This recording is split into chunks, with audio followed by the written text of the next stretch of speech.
नमस्कार साथियों, स्वागत है आपका क्लास 24 आरएस के इस डिजिटल प्लेटफॉर्म पर। तो जैसा कि एक न्यू इनिशिएटिव आपके लिए शुरू किया गया था फ्री मॉक टेस्ट का, तो होप सो आपका मॉक टेस्ट बहुत ही अच्छा गया होगा। और हमारा उद्देश्य यही है कि जो आप पढ़ रहे हैं उससे जो रिलेटेड क्वेश्चंस हैं वो आप सोल्व करेंगे, तो उस एग्ज़ाम की हम एक सही प्रोसेस से तैयारी करेंगे। तो चलिए फटाफट से शुरू करते हैं।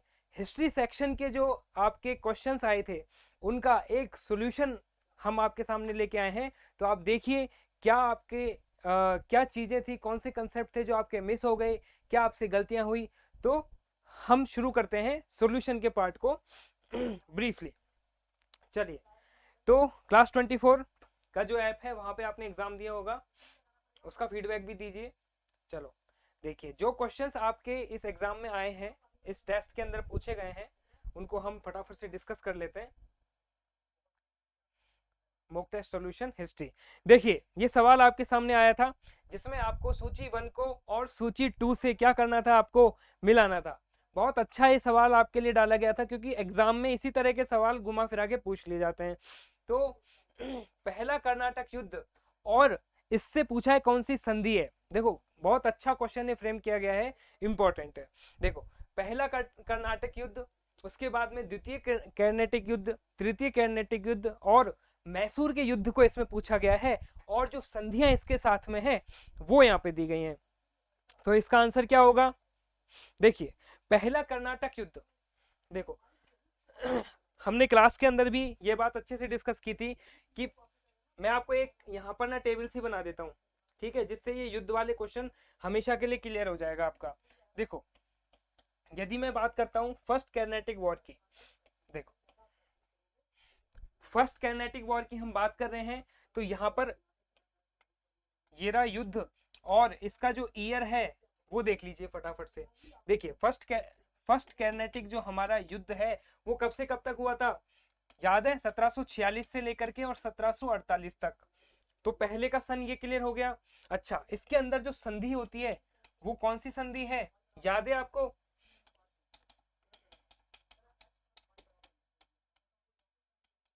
ठीक है, ये संधि होती है 1748 में, एक्स ला चैपले वाली संधि हमने देखा था।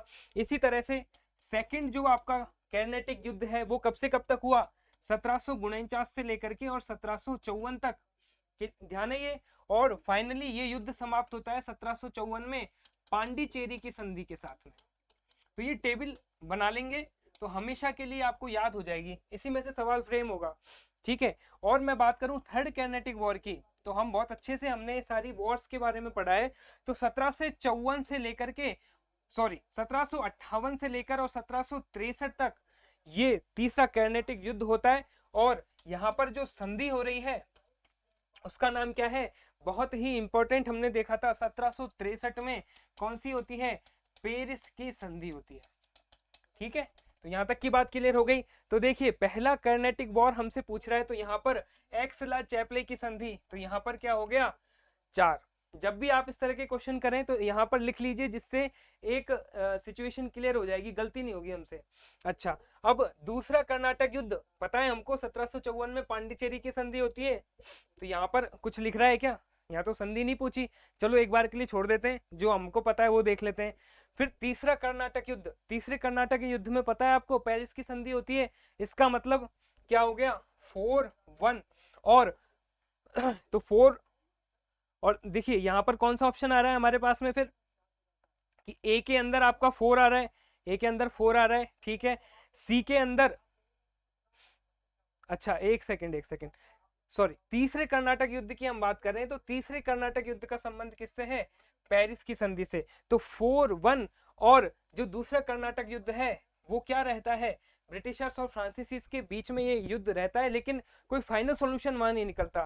तो जो ये सवाल पूछा गया था, तो इसमें नंबर 3 पे आता है निर्णायक युद्ध। और यदि मैं बात करूं प्रथम मैसूर युद्ध की, तो इसका आंसर क्या है, नंबर 2, जो क्या है, ब्रिटिश की हार। हमने मैसूर युद्ध के बारे में भी चर्चा की है। तो यहाँ पर मैं आपको एक ब्रीफली फटाफट से जानकारी दे देना चाहूंगा कि जो हमने एंग्लो मैसूर युद्ध कुछ देखे हैं उनके बारे में देख लो फटाफट से। इससे भी यदि सवाल बने आगे तो हमारे लिए ये चीज हेल्पफुल होगी। तो फर्स्ट एंग्लो मैसूर जो वॉर हुआ था वो कब हुआ, क्योंकि हमने सारे मैसूर के बारे में पढ़ा है। तो एंग्लो मैसूर युद्ध पहला कब से होता है, 1767 से लेकर 1769। ठीक है, इसके बाद में वो किस संधि से समाप्त होता है वो इंपॉर्टेंट है। तो 1769 में होती है मद्रास की संधि। कौन सी संधि, मद्रास की संधि। ये टेबल्स हैं, इनको बना लेना। क्वेश्चन यदि गलत भी हो जाए कोई इशू नहीं है, पर आगे यदि उससे रिलेटेड कोई क्वेश्चन आता है तो हमें पता होना चाहिए। यदि मैं बात करूं सेकंड एंग्लो मैसूर युद्ध की, दूसरे युद्ध की यदि मैं बात करता हूं तो दूसरा युद्ध कब से कब तक हुआ है, दूसरे युद्ध का टाइम पीरियड है 1780 से लेकर और 1784 तक ये युद्ध होता है। ठीक है, और याद आ रहा होगा हमने बात की थी 1784 में कौन सी संधि होती है, मैंगलोर की संधि होती है। ठीक है, इसके बाद में तीसरा एंग्लो मैसूर युद्ध, याद आ रही है बात, टीपू सुल्तान। तो 1790 से लेकर 1792 तक ये युद्ध होता है और फाइनली 1792 में श्रीरंगपट्टनम, कौन सी, श्रीरंगपट्टनम की संधि होती है। उसके बाद चौथा एंग्लो मैसूर वॉर जो होता है वो होता है 1797 से लेकर 1799 तक, और फाइनली हम जानते हैं 1799 में टीपू सुल्तान की क्या हो जाती है, टीपू सुल्तान की मृत्यु हो जाती है। तो अगर एंग्लो मैसूर वॉर में से कोई सवाल आएगा तो यहां से आएगा। तो ये जो हमारे पास में जो सारणी है ना, ये हमको याद होनी चाहिए।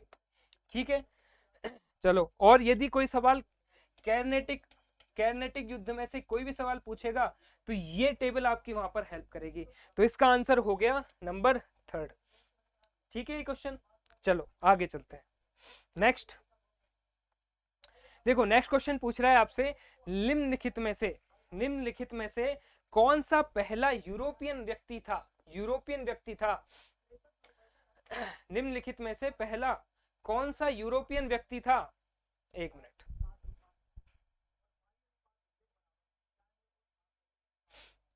जिसने भू क्षेत्र अर्जित करने के उद्देश्य से भारतीय राजाओं के झगड़े में भाग लेने की नीति आरंभ की थी। ठीक है, तो ये भी बड़ा इंटरेस्टिंग क्वेश्चन था, थोड़ा सा मतलब बोल सकते हैं कि इसमें आप कंफ्यूज हो सकते थे। तो ये जो सवाल है इसमें क्या ऑप्शन है, रॉबर्ट क्लाइव, डुप्ले, अल्बुकर्क और वॉरेन हेस्टिंग। तो ऐसा पहला यूरोपीय व्यक्ति, क्लास में भी मैंने ये बात बताई थी, जिसने भू क्षेत्र अर्जित करने के उद्देश्य से भारतीय राजाओं के झगड़े में भाग लेना शुरू किया था। तो भाई इसका आंसर क्या है, इसका आंसर है डुप्ले।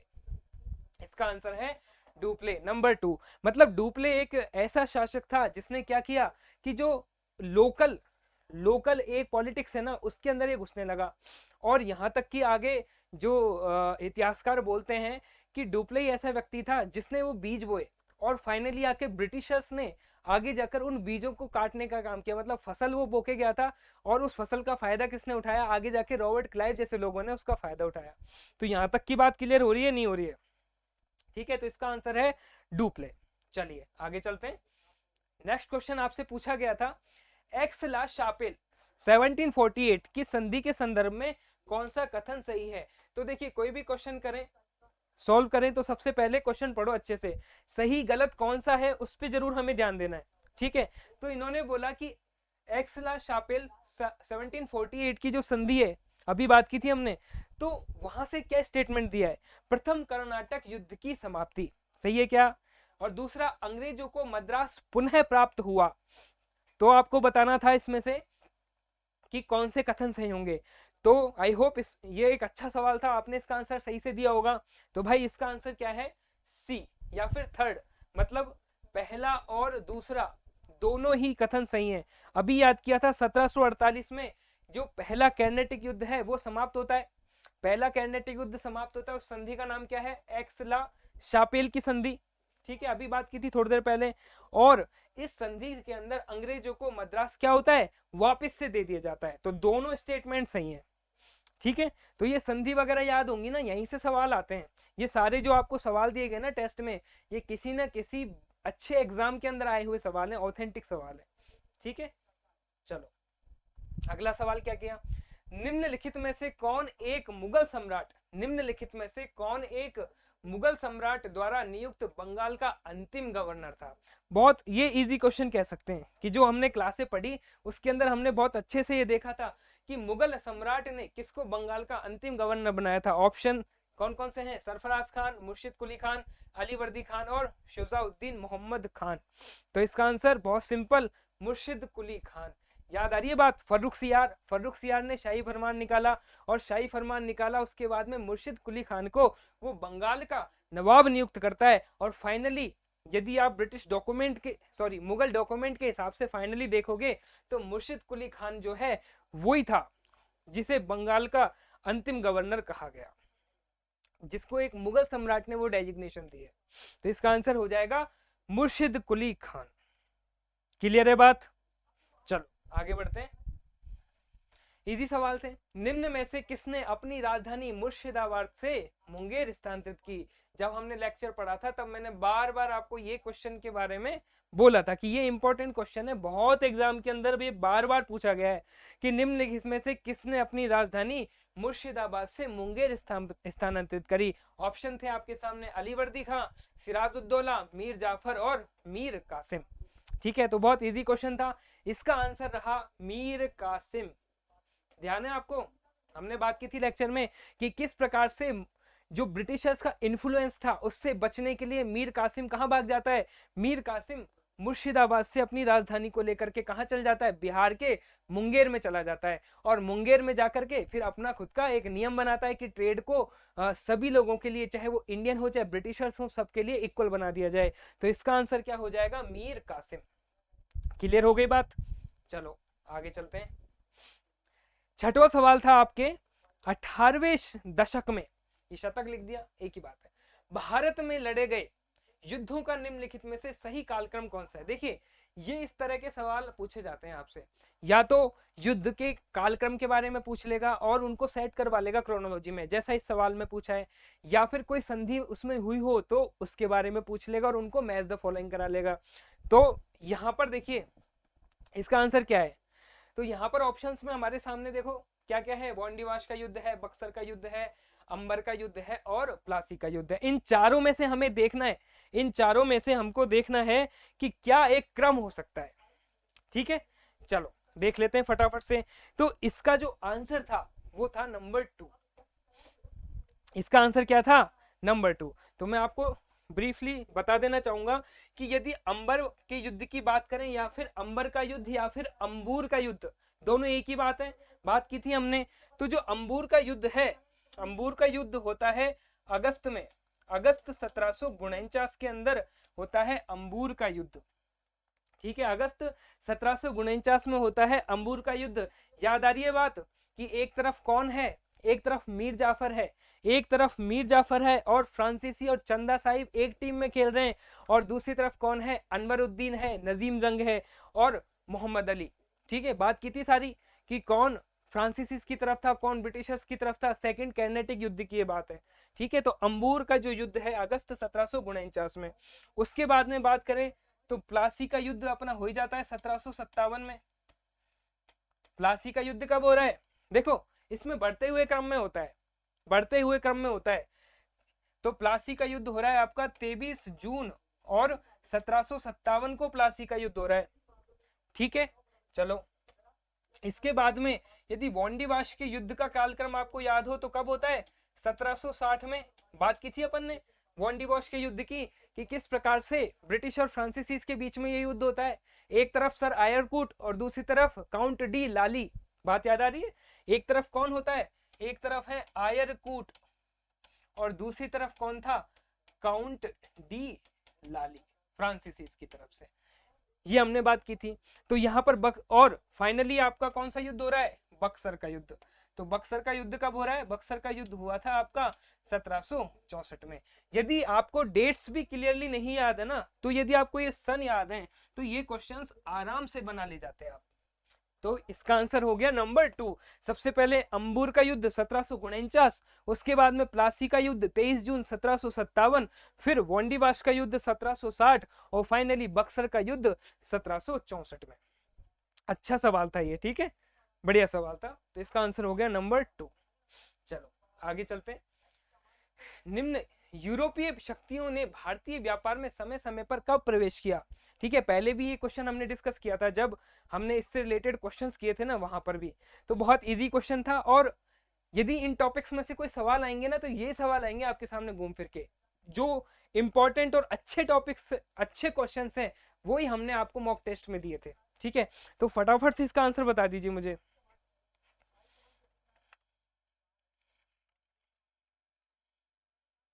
देखो, यदि मैं बात करूं, जो हमको ये ऑप्शंस दिए गए हैं, और यदि क्रम एक बार हम फटाफट से देख लेते हैं, तो सबसे पहले कौन आए थे? सबसे पहले आने वाले थे पुर्तगाली। पता है आपको सबसे पहले कौन आए थे? सबसे पहले आए थे पोर्टुगीज। पोर्टुगीज कब आए थे? 1498 में। याद आ रहा है? 1498। उसके बाद में आए थे आपके डच, हॉलैंड से आए थे जो 1602। उसके बाद में आपके आए ब्रिटिशर्स या British east India company, Britishers की बात करें तो 1608। उसके बाद में कौन आए? उसके बाद में आए थे डेनिश, 1616। और फाइनली कौन आ रहे हैं? फाइनली आए थे फ्रांसीसी। फ्रांसीसी जो कि कब आए? 1664 में। क्लियर है बात? ध्यान है ये क्रम आपको, तो आराम से देख लेंगे कि सबसे पहले कौन आ रहे हैं? पुर्तगाली, मतलब सबसे पहले नंबर 4। उसके बाद में कौन है यहाँ पर? उसके बाद में है डच, मतलब नंबर 2। उसके बाद में है अंग्रेज, और अंग्रेजों के बाद कौन आ रहे हैं? फ्रांसीसी। तो इसका आंसर हो जाएगा 4213। क्लियर है बात? चलिए, लास्ट सवाल जो आपका पूछा गया था इतिहास के इन क्वेश्चंस में, देखो लास्ट सवाल आ रहा है कि सूची 1 को सूची 2 के साथ आपको मिलाना है। ठीक है, तो एक साइड आपको ये जो यूरोपीय भारत में आए थे, उनके बेसिस के नाम दिए गए कि वो कहां पे आके उन्होंने फैक्ट्री स्थापित की, या इन सूची से इनका क्या संबंध था। बहुत ही अच्छा सवाल था। क्या होगा इसका आंसर? तो इसका आंसर था नंबर 1। इसका आंसर है नंबर 1। इसका मतलब कि पांडिचेरी का संबंध आपको भी बहुत अच्छे से याद है कि पांडिचेरी का संबंध किससे था? पांडिचेरी का संबंध है फ्रांसीसियों से। इसी प्रकार गोवा का संबंध किससे है? गोवा का संबंध पुर्तगालियों से। सिंपल। और ट्रांकेबार की यदि बात करूं, तो ट्रांकेबार का संबंध था डेनिस से। और सद्रास या मद्रास की हम बात करें तो इसका संबंध आता है डच से। तो इसका आंसर क्या हो गया? 2341, एंड 2341 इज नंबर 1। ठीक है, तो तो ये आपके जो हिस्ट्री का मॉक टेस्ट हुआ था, उसके हमने एक तरह से सॉल्यूशन देख लिए। तो यहां से देखो हमको क्या सीखना है कि किस प्रकार से, एक तो पेपर को जो हम अटेम्प्ट करते हैं ना, उसको हमें देखना है कि उस समय पर हमारा क्या माइंडसेट था, और जब उसके बाद में जब हम पेपर को सॉल्व करते हैं, तो जो हमारी गलतियां हुई ना, उनको जरूर हमें देखना है कि यार उस टाइम पे मैं क्या सोच रहा था और क्या मेरे से मिस्टेक हुई। और जो मिस्टेक हुई है ना, उसको वापस से फिर क्या करना है? रिपीट नहीं करना है अपन को। मिस्टेक जरूर होंगी, लेकिन हमें कोशिश करना है कि जब हम एग्जाम दे रहे हो ना, तब तक हम उन सारी मिस्टेक्स को करके और उसको क्लियरफाई कर लें, जिससे कि जब हम एग्जाम देना, तो हमें उस एग्जाम में दिक्कत नहीं आए उसको करने में। ठीक है बात? तो इसी प्रकार से हम पूरी क्लासेस लेते रहें, और उसके बाद में जो क्लास टेस्ट होगा उसको दें, तो हमारे कंसेप्ट बहुत अच्छे हो जाएंगे। ठीक है, चलो शुभकामनाओं के साथ मिलते हैं अगली कक्षा में।